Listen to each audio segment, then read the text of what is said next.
నమస్తే, నేను మీ జర్నలిస్ట్ నవత. మొత్తానికి వైఎస్ఆర్టీపీని కాంగ్రెస్ పార్టీలో విలీనం చేస్తున్నట్టుగా వైఎస్ఆర్టీపీ అధ్యక్షురాలు షర్మిల ప్రకటించారు. ఇక తెలంగాణలో అడుగు పెడుతూనే నేను తెలంగాణ కోడల్ని, సో తెలంగాణ కోడలుగా వైఎస్ఆర్ ఆశయాలు తెలంగాణలో నెరవేరట్లేదు, ప్రభుత్వం అరాచకం చేస్తోంది కాబట్టి నేను తెలంగాణలో పోటీ చేస్తున్నాను, పార్టీని విస్తృతం చేస్తున్నాను అని చెప్పారు. సడన్ గా ఏం జరిగిందో తెలీదు, కాంగ్రెస్ పార్టీకి మద్దతు ఇస్తున్నట్టుగా ప్రకటించేశారు. అటు కర్ణాటక వెళ్లి మంతనాలు జరిపి కాంగ్రెస్ పార్టీ అధ్యక్షుడితో కలిసి పూర్తిగా కాంగ్రెస్ పార్టీకి మద్దతుగా తెలంగాణలో ఉండి ఇప్పుడు ఆంధ్రాలో ఎన్నికల సమయం వచ్చేసరికి నేను వైఎస్ఆర్టీపీని కాంగ్రెస్ లో పూర్తిగా విలీనం చేస్తున్నా, వైఎస్ రాజశేఖర్ రెడ్డి ఆశయాలు నెరవేరాలి అంటే కాంగ్రెస్ తో మాత్రమే సాధ్యమని అర్థం చేసుకున్నానని ఒక మాట చెప్పిండ్రు.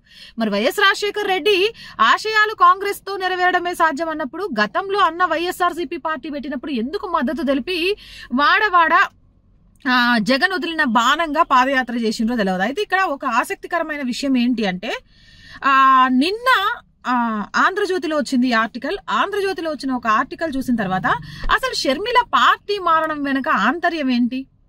ఆమె చెప్పిన మాటలు కొంత విడ్డూరంగా కూడా అనిపించాయి. ప్రజాక్షేమం కోసం నాయకులు పార్టీలు పనిచేయాలే గాని మత స్వేచ్ఛ కోసం ఆలోచించడం అంటే కొంత విడ్డూరంగా అనిపిస్తోంది. ఎందుకు అది అనేది నేను చదువుతా చూడండి. మణిపూర్ ఘటనలను ఓ క్రైస్తవురాలుగా జీర్ణించుకోలేకపోతున్నా, అక్కడ 2000 చర్చిలు ధ్వంసమయ్యాయి, నిరాశ్రయులుగా 60,000 మంది అయ్యారు, నాడే కాంగ్రెస్ కి మద్దతు ఇవ్వాలనుకున్నా. అంటే షర్మిల వైఎస్ఆర్ ఆశయాల కోసం కాంగ్రెస్ లోకి వెళ్ళిందా? ఒక క్రైస్తవురాలుగా తన మతానికి జరిగిన అన్యాయం అని తాను ఫీల్ అవుతున్న సంఘటనకు సంబంధించి పార్టీలో జాయిన్ అయిందా? ఇది ఆవిడ చెప్పిన వ్యాఖ్యలే. ఆంధ్రజ్యోతిలో క్లియర్ గా వచ్చిన ఆర్టికల్. మణిపూర్ లో క్రూర ఘటనను ఓ క్రైస్తవురాలుగా ఇప్పటికీ జీర్ణించుకోలేకపోతున్నా, అక్కడ 2000 చర్చిలను ధ్వంసం చేశారు, 60,000 మంది నిరాశ్రయులయ్యారు, లౌకిక పార్టీ అధికారంలో లేకపోతే ఏం జరుగుతుందో నాకు అప్పుడే తెలిసింది, ఆ రోజే కాంగ్రెస్ కి మద్దతు ఇవ్వాలని నిర్ణయించాను అని షర్మిల అన్నారు. అక్క షర్మిల మస్తు విషయాలు చెప్పినావు. క్రైస్తవులకు అన్యాయం జరిగిందని క్రైస్తవురాలుగా బాధపడితే సెక్యులరిజం, లౌకికవాదం అనే ఒక ముసుగులో అలాంటి పార్టీలో ఉంటే మంచిది అని చెప్పారు. అదే హిందువులుగా పుట్టి హిందువులుగా ఉన్న వాళ్ళు ఒక ఆలయం గురించో ఆలయ భూముల గురించో మాట్లాడితే మాత్రం మతతత్వ పార్టీ అని దానికి ఒక పేరిచ్చేసి మతతత్వం, మత విద్వేషాలు రెచ్చగొడుతోంది, మతాన్ని నూరిపోస్తోంది అని చెప్పేసి పార్టీలకు డైరెక్ట్ గా స్టేట్మెంట్లు ఇస్తారు. ఒక క్రైస్తవురాలుగా నీకు బాధేసింది కానీ ఇదే ఆంధ్రప్రదేశ్ తెలంగాణలో వైఎస్ఆర్ వారసురాలిగా చెప్పుకుంటున్న నీకు అనేక ఆలయాలకు సంబంధించి అన్యాయాలు జరిగినప్పుడు ఏం జరిగింది? తిరుమల తిరుపతి దేవస్థానం సొమ్ము మొత్తము అన్య మతాలకు సంబంధించి లేకపోతే మిగిలిన విషయాలకు సంబంధించి ఖర్చు చేస్తున్నప్పుడు ఏమైపోయింది? 1000 కాల మండపాన్ని తిరుమల తిరుపతి దేవస్థానంలో నిర్మించాలి అనే ఆశయం కోసం తప్పిస్తూ చాలా మంది మాట్లాడినప్పుడు ఎక్కడ పోయిందంటే నువ్వు ఒక క్రైస్తవురాలుగా మాత్రమే ఆలోచిస్తున్నావా? క్రైస్తవులకు జరిగిన అన్యాయం కాంగ్రెస్ ఉంటే క్రైస్తవులకు అన్యాయం జరగదని ఒక భావనతోనే జాయిన్ అయ్యావా?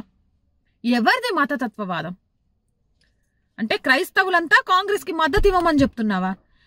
క్రైస్తవులు బాగుండాలంటే కాంగ్రెస్ అధికారంలో ఉండాలని కోరుకుంటున్నావా? జనాలు ఆలోచిస్తారు కదా. అసలు ఇక్కడ అర్థం కాని విషయం ఏంటంటే మైనారిటీలం అని చెప్పుకొని కొందరు వ్యక్తులు వాళ్ళ మత ప్రాబల్యాన్ని అడ్డు పెట్టుకొని ఓటు బ్యాంకు రాజకీయాలు చేసుకొని రాజ్యాల నేలాలి అని చూస్తుంటే మెజారిటీగా ఉన్న ప్రజలు ఆ మెజారిటీ ధర్మం గురించి మాట్లాడాలి అంటే భయపడుతున్నారు. ఆ మెజారిటీ ధర్మంగా ఉన్న ప్రజలు కూడా కొంతమంది సెక్యులరిజం అనే ముసుగులో అన్య మతాలను పెంచి పోషించే బాధ్యతలను భుజాల మీద వేసుకుంటున్నారు. ఆశ్చర్యం అనిపిస్తోంది. ఒక పార్టీ మారడానికి ఆశయాల కోసం ఏర్పడిన ఒక పార్టీని ఇంకో పార్టీలో విలీనం చేయడానికి కారణం ఒక క్రైస్తవురాలుగా మణిపూర్లో జరిగిన ఘటనకు ఫీల్ అయ్యి అని చెప్పడం అనేది నిజంగా విడ్డూరం అనిపిస్తోంది. మరి ఈ విషయం సెక్యులర్ ముసుగులో ఉండే కుహానా వాళ్ళకు అర్థం కాలేదా? అర్థమైనా ఇలాంటి వాటి గురించి మాట్లాడే ధైర్యం చెయ్యరా? ఇప్పుడు ఆంధ్ర ప్రజలు ఏం చేయాలి? షర్మిలను వైఎస్ఆర్ తనయురాలుగా చూడాలా? ఒక క్రైస్తవ మత ప్రాబల్యాన్ని నెత్తిన భుజాన మోస్తున్న ఒక వ్యక్తిగా చూడాలా? ఎలా చూడాలి? ఖచ్చితమైన సమాధానం రావాలి. ఇది ఎవరో ఆపాదించి ఎవరో కావాలని చెప్పేది కాదు, స్వయంగా షర్మిలనే చెప్పిందని ఆంధ్రజ్యోతిలో వచ్చిన ఒక ఆర్టికల్.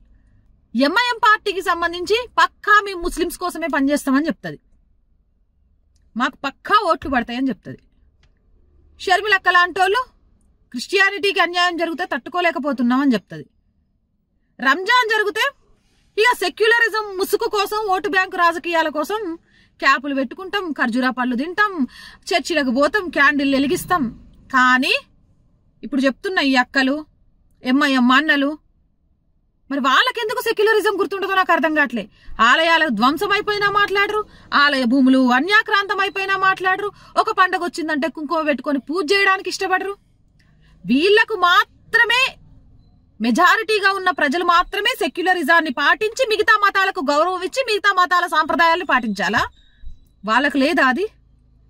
రైట్, ఎందుకు చెప్తున్నాను ఈ విషయాన్ని, ఎందుకు మాట్లాడాల్సి వస్తుంది అంటే, ఏ రాజకీయ నాయకుడైనా ప్రజల కోసం, ప్రజల వద్దకు ప్రజాపాలన చేసే నిజమైన ప్రజాస్వామ్యం కోసం పరితపించాలే తప్ప మతం కోసం, మత మనుగడ కోసం, మత సామరస్యం కోసం పనిచేయాలి అనుకోవడం తప్పు.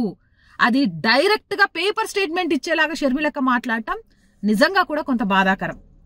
అలాంటివి మళ్ళీ పునరావృతం కాకూడదని, పార్టీలను పెంచి పోషించే ఒక సంస్కృతి ప్రజల కోసమై ఉండాలే తప్ప ఒక మతం కోసం కాకూడదని మనస్ఫూర్తిగా కోరుకుంటున్నా. సెక్యులరిజం అనే ముసుగులో ఇంకా ధర్మం మీద జరుగుతున్న దాడిని అడ్డుకోవడానికి ఏం చేయాలి అనేది కూడా మీరే ఆలోచిస్తారు అని వదిలేస్తున్నాం.